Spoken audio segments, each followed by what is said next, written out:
Muhammad bin Ali bin Muhammad bin Arabi At-Ta'i. Ta'i itu nama suku, Hatimi nama tempat. Lahirnya di Murcia, Andalusia.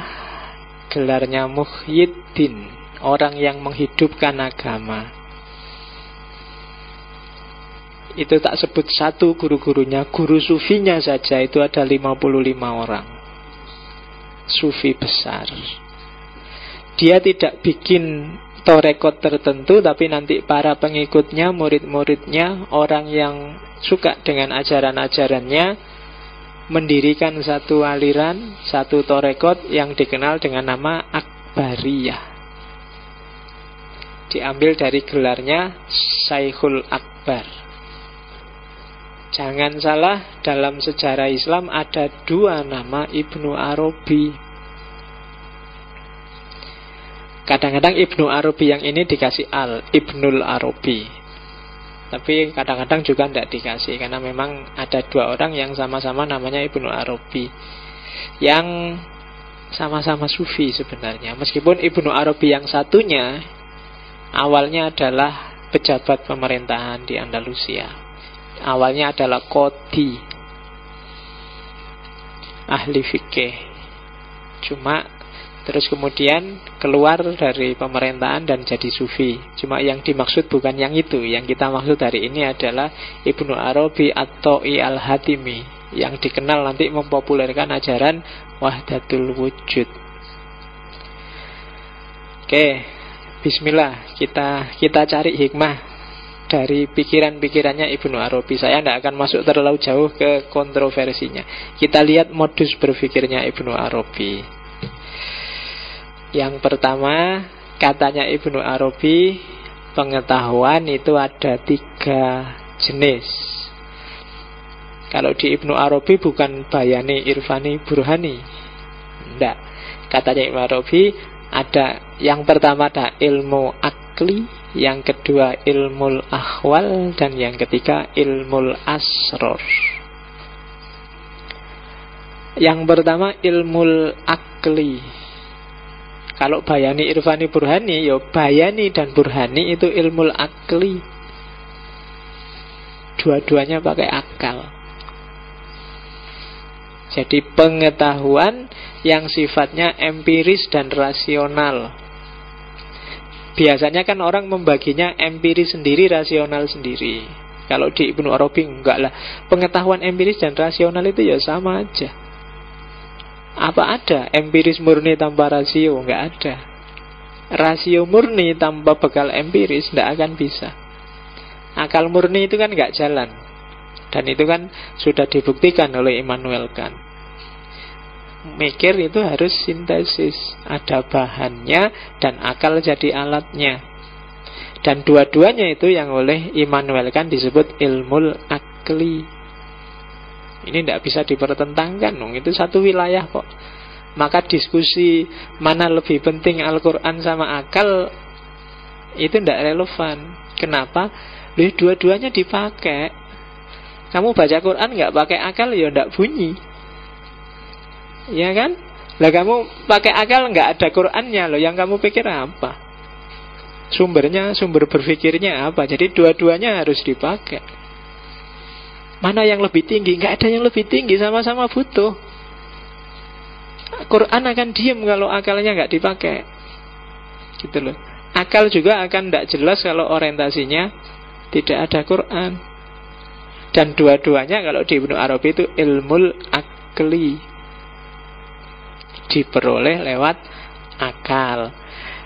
Yang kedua ilmu ahwal. Nah ini menarik lagi. Kalau biasanya kayak di Surawadi kemarin, ahwal sama asror itu jadi satu. Intuisi sama ilmu laduni itu ya bodoh. Intuisi itu alatnya, laduni itu sumbernya. Tapi kalau di Ibnu Arabi enggak, ya beda dong. Kalau ahwal itu ilmu tentang rasa, ilmu tentang intuisi. Sumbernya nggak selalu hal-hal transenden, nggak selalu dari Allah.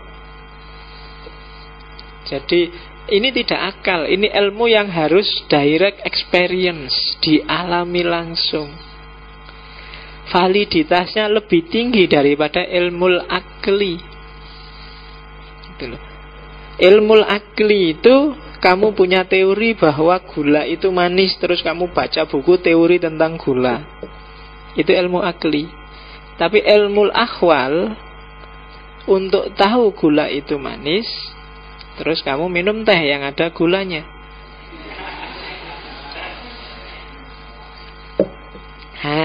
Rasanya manis ya. Nah, ini ilmu ahwal. Aku ngerti dewe, tak minum sendiri. Itu ilmu ahwal. Sifatnya intuitif. Kamu kan belum naik haji, maka pengetahuanmu tentang Mekah, tentang Madinah itu ilmu akli. Tapi mereka yang sudah nyampe sana itu ilmu ahwal. Sudah ngalami sendiri, sudah mengalami penyaksian batin, sudah merasakan. Validitasnya di atas ilmu akli. Apa sih cinta itu? Terus kamu baca buku tentang cinta, nyari puisi-puisi tentang cinta. Itu ilmu akli. Kalau pingin naik kelas ilmu ahwal, pacaran saja, kamu akan ngerti, oh kayak gini tuh jatuh cinta itu. Nah, derajatnya lebih tinggi. Kalau ilmu akli kamu bisa nulis puluhan buku tentang cinta, tentang macam-macam yang ada hubungannya dengan kasih sayang. Tapi mereka yang ngalami langsung itu lebih direct experience. Validitasnya lebih tinggi. Demo itu dahsyat loh Pak, luar biasa gairahnya. Kamu yang nggak demo nggak ngerti enaknya, makanya kamu nggak mau demo. Mereka yang demo yang ngerti. Ya meskipun kamu kok di mana sih Pak enaknya demo, wong dikejar-kejar, dilempari dianu. Ya tanya mereka yang ngalami. Kayak gimana sih rasanya demo itu, dan penjelasan mereka lebih valid. Mereka ngalami langsung. Coba kamu tanya besok wawancara, apa enaknya demo? Kan gitu. Kalau bagi kamu yang nggak demo kan, tiwas capek, golek susah. Nah, mesti gitu. Mungkin mereka punya argumentasi sendiri yang beda dengan kalian. Kamu yang sudah ngerti dikit-dikit tentang filsafat, sudah ngalami filsafat, kan kesanmu tentang filsafat beda dengan yang nggak ngerti filsafat. Nah, ya nggak ngerti filsafat, filsafat kurang kerjaan, kurang gawean, mikir gampang-gampang dibikin susah, kan gitu kesannya orang. Tapi kamu yang ngerti filsafat kan nggak gitu. Kenapa kok nggak gitu? Karena kamu sudah ngalami sendiri. Itu ilmu ahwal. Jadi kalau ada penjelasan apapun, coba kamu cek itu ilmu akli apa ilmu ahwal. Kalau ada orang ngomong feminisme, ngomong anti radikalisme, ngomong itu ilmu akli apa ilmu ahwal. Jangan-jangan ngomong feminisme, kesetaraan perempuan dan laki-laki, tapi di rumah istrinya dimarahi tiap hari. Ya kan? Kalau ada apa-apa, pantas perempuan, memang gitu caranya. Cuma begitu di kelas ngomongnya feminis. Nah, itu berarti ilmu akli, bukan ilmu ahwal. Feminisme adalah ilmunya, tapi bukan hidupnya. Nah, mungkin sampai detik ini filsafat bagi kalian masih ilmu akli, masih berjarak. Tapi kalau bisa ilmu ahwal, alami sendiri, hayati hikmah-hikmah yang ada di pikirannya para filosof, biar lebih valid. Dan ada pengetahuan level yang ketiga yang disebut ilmu asror. Kalau ini bukan akli, tapi ahwal yang sumbernya bukan upayamu. Rasa, tapi bukan kamu yang mengupayakan rasa itu. Kamu cuma menunggu, kamu pasif. Ya kalau di tasawuf kan ini batin yang jernih, yang dilimpahi pengetahuan oleh Allah. Jiwa yang bersih, yang dijajari oleh Allah. Makanya disebut min laduni. Ladun itu kan jajar dari sisinya Allah. Kalau Allah sudah ada dalam dirimu, wong Allah itu segala sesuatu, maka kamu ngertilah segala sesuatu. Para wali, para nabi, itu ilmunya di level ilmu asror. Nggak sekedar, dia nggak ngalami, tapi ngerti. sama dalamnya dengan akhwal. Makanya kadang-kadang Nabi itu kan bisa nebak masa depan. Besok di akhir zaman masjid bangunannya megah tapi orangnya nggak ada. Itu kan ilmu asror. Kayak Nabi waktu habis Isra Mi'raj diuji sama kafir Quraisy Mekah, ditanya, "Allah, dari mana kamu? Wong tadi malam masih di sini kok ngakunya dari Masjidil Aqsa," misalnya. Terus Nabi kan bisa menjelaskan detail ketika ditanya itu. Nah, itu kan kalau bahasa kitabnya tiba-tiba malaikat Jibril datang bawa gambarnya Masjidil Aqsa di depan Nabi, terus Nabi bisa cerita. Itu sebenarnya ilmu asror. Pengetahuan tentang yang rahasia-rahasia. Maksudnya rahasia itu yang manusia biasa nggak menjangkau. Tentang masa depan, tentang masa lalu, tentang rahasia hati. Nah, itu kan orang-orang tertentu yang bisa menjangkau. Itu ilmu asror. Kadang-kadang rahasia hati itu tidak luar biasa. Orang modern bisa membaca wajah. Karena memang ekspresi tubuh dari yang paling atom paling kecil sampai paling besar itu sebenarnya menggambarkan siapa dirimu. Dan hanya cuma kita susah menjangkaunya. Kalau ilmu asror orang dikasih informasi langsung oleh Allah. Itu jenis pengetahuan ketiga. Tiga-tiganya penting dan tiga-tiganya dipakai oleh Ibnu Arabi. Meskipun ini sifatnya ranking.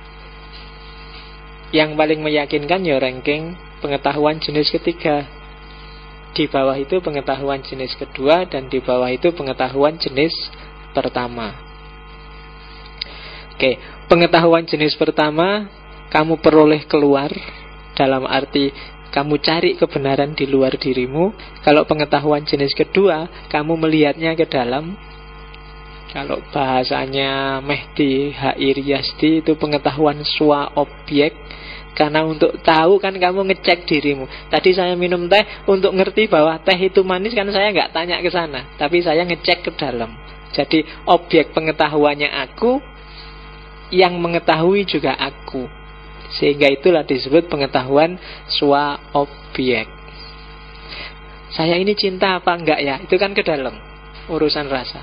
Ini sebenarnya cinta apa sekedar iseng apa ini nafsu, kan saya ke dalam. Pengetahuan tentang rasa itu ke dalam, swa objek. Nah, ada lagi jenis ketiga. Kalau ketiga itu juga ke dalam, tapi sumber pengetahuan bukan dirimu lagi, tapi dari luar dirimu. Itu tiga pendekatan. Dan ini kadang-kadang di level tertentu tidak cuma para wali atau nabi yang mendapatkan ilmu asror. Mungkin di titik tertentu kamu bisa dapat ilmu asror itu, karena Allah itu maha penyayang. Sehingga kadang-kadang kan kamu ada masalah, solusinya gimana ya, tiba-tiba muncul ide di kepalamu tanpa kamu usahakan. Nah, itu termasuk golongan ilmu asror. Atau tiba-tiba kamu mimpi yang jadi solusi, itu ilmu asror. Jangan salah, kalau di Ibnu Arabi mimpi itu juga termasuk sumber pengetahuan. Dan Ibnu Arabi sering sekali mengalami ekstase melalui mimpi. Ibnu Arabi seorang sufi yang dikenal paling mudah untuk ekstase, paling mudah untuk kasyaf. Kalau orang sufi yang lain kan perlu riyadhah, mujahadah baru kasyaf. Tapi kalau Ibnu Arabi bisa anytime. Bisa ngobrol-ngobrol gini tiba-tiba trance, kayak orang gak sadar. Itu Ibnu Arabi.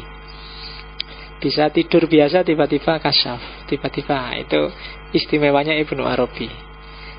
Meskipun bagi yang tidak percaya itu jangan-jangan dia punya penyakit apa gitu. Tapi ada buktinya. Buktinya apa? Dia nulis sekitar 200 kitab. Itu kalau tidak orang biasa tidak mungkin. Ada satu kitab, saya lupa judulnya, Khilyatul apa gitu. Itu cuma ditulis 1 jam. Karena begitu dia mengalami kasyaf, ilmu asror terbuka, begitu dia megang pena dan nggak berhenti tangannya selama 1 jam. Lahirlah sayangnya saya lupa judul kitabnya, di antara 200 itu. Jadi katanya Ibnu Arabi kalau sudah megang pena dan mengalami kasyaf, dia tidak akan bisa berhenti. Enak kan? Begitu kamu pengen nulis skripsi, iya, Sak jam bisa mulai bab 1 sampai bab 5 penutup selesai. Nah, lumayan. Oke, yo cari aja yang kayak gini.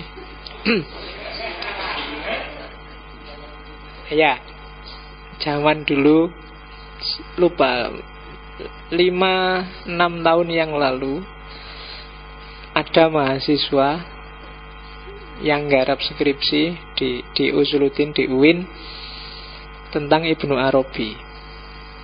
Dan anak ini ikut Torekot Akbariyah. Nah, skripsinya itu bagus luar biasa. Cuma minim referensi. Nah, saya yang nguji kan tak pikir, ini kamu plagiat apa enggak sih? Kok bisa kalimat-kalimat kayak gini kamu ambil di mana? Dan dia bilang, kalau saya sudah judek pak, ndak paham-paham baca bukunya Ibnu Arabi, ya dia riado. Kalau sudah riado, malamnya ditemui Ibnu Arabi dan ngobrol sama Ibnu Arabi.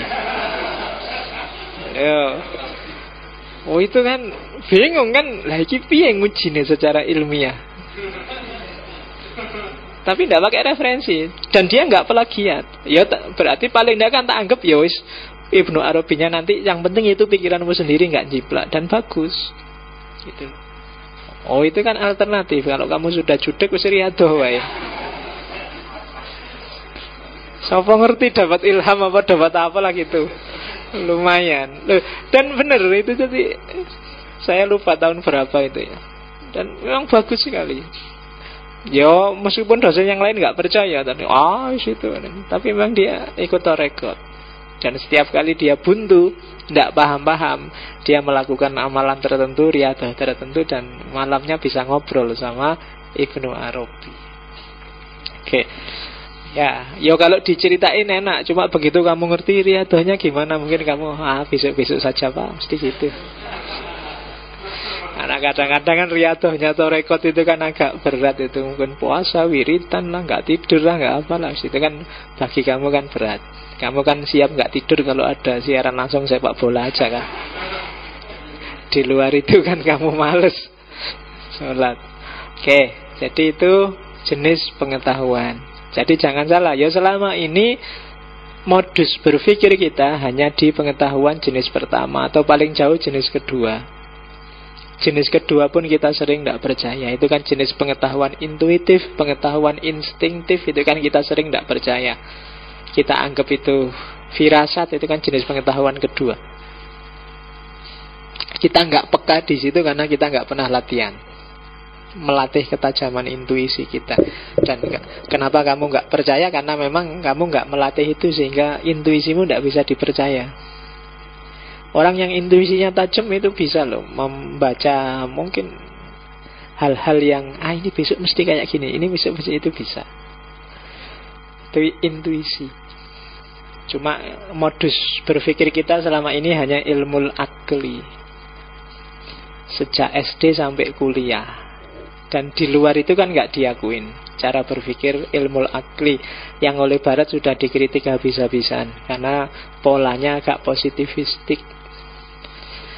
Oke, itu modus pengetahuan. Ini yang paling terkenal. Sebelum ngomong wahdatul wujud, itu tadi epistemologinya, sekarang ontologinya. Katanya Ibnu Arabi, ini sebenarnya simpel aja, yang bisa disebut wujud atau ada itu satu-satunya hanya Allah. Kita wujud enggak? Enggak. Kita itu enggak mesti wujud. Dulu kalau tahun 60-an kamu belum ada, sekarang ada. 50 tahun lagi enggak jamin kamu masih ada. Ya kan? Wujudmu enggak pasti. Teh ini tadi yang bagian atasnya ada, sekarang enggak ada. Sebentar lagi setengahnya enggak ada. Loh, padahal tadi ada. Iya. Tadi ada, sekarang nggak ada. Ya kan? Kamu tadi di kamarmu ada, sekarang nggak ada, nanti ada lagi. Jadi ada kita tidak pasti. Satu-satunya yang adanya pasti itu hanya Allah. Loh, kenapa Pak kok di kitab-kitab di mana-mana kita juga disebut ada? Ada manusia, ada gunung, ada itu. Enggak, itu cuma metafor aja untuk memudahkan pembahasan. Tapi hakikatnya satu-satunya yang ada itu hanya Allah. Dan ada kita itu dipinjemi oleh adanya Allah. Maka semua yang selain Allah itu tidak wujud, tapi maujud. Maujud itu diadakan. Dia tidak ada dengan sendirinya. Kalau nggak ada dengan sendirinya, berarti adanya dia butuh yang lain yang bikin dia harus ada. Maka disebut maujud. Jadi ternyata kita tidak sejati. Yang sejati hanya Allah. Kalau dalam bahasanya Suhrawardi kemarin kan, kita bukan cahaya, kita cuma kaca. Maka manusia yang paling kasihan, yang paling tidak tahu diri adalah manusia yang sombong, tinggi hati, angkuh, merasa bisa, merasa besar, merasa penting. Berarti dia melupakan hakikatnya sendiri.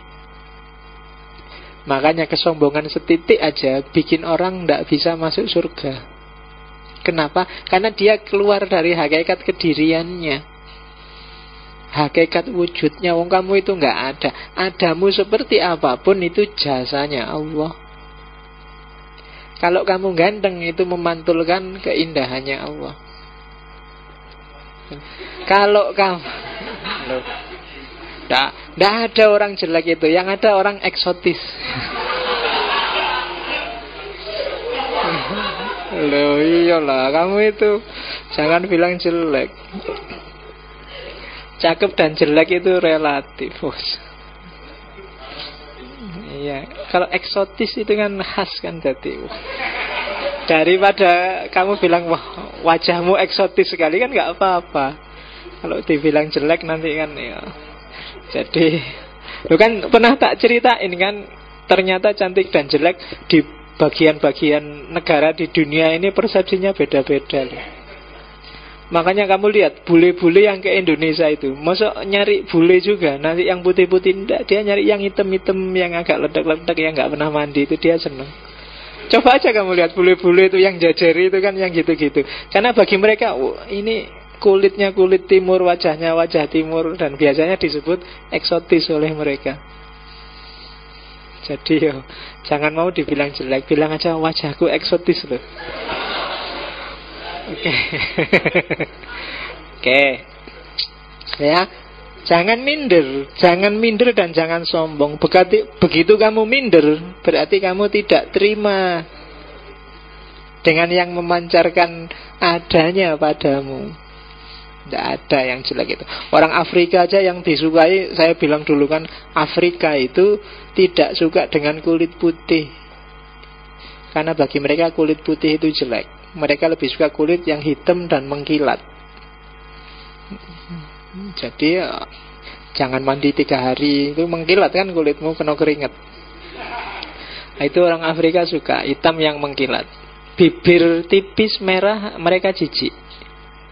Mereka lebih suka bibir hitam tebel yang, iya, mereka seneng yang kayak gitu kan, tebel itu. Bagi mereka yang tebal itu kan radial, anti selip.